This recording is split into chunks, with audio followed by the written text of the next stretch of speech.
मनोज जरांगे पाटील यांचं जालना जिल्ह्यातील आंतरवली सराटीमध्ये जे आंदोलन सुरू झालं आणि त्या आंदोलनाच्या दरम्यान ज्या अनेक घडामोडी झाल्या याच्या संदर्भाने एक पुस्तक लिहावं आणि या पुस्तकातून त्यांचा लढा लोकांच्या समोर यावा।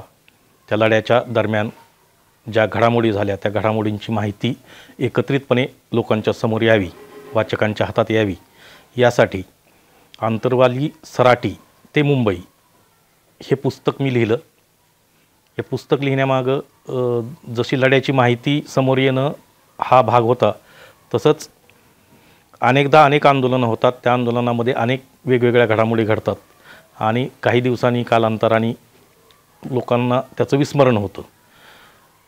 त्यामुळं हा लढा लोकांच्या समोर कायमस्वरूपी राहावा, पुस्तक रूपाने राहावा, यासाठी आंतरवली सराटी ते मुंबई हे पुस्तक मी लिहिलं। या पुस्तकाला वाचकांची जोरदार मागणी आहे, राज्यातून आहे, इतर काही राज्यातूनसुद्धा या पुस्तकाला मागणी होत आहे। जरांगे पाटील यांनी सरकारी शिष्टमंडळाबरोबर केलेली बातचीत, संवाद, त्यानंतर त्यांच्या झालेल्या सभा, महाराष्ट्र दौरा, अशी अनेक प्रकारची विषय या पुस्तकामध्ये आहेत। हे पुस्तक वाचकांना सध्या तरी आम्ही ऑनलाईन उपलब्ध करून दिलेलं आहे। 9404 67 65 07 या मोबाईल क्रमांकावर आपण पुस्तकासाठी फोन केला तर आपल्याला ते पुस्तक घरपोच मिळू शकेल।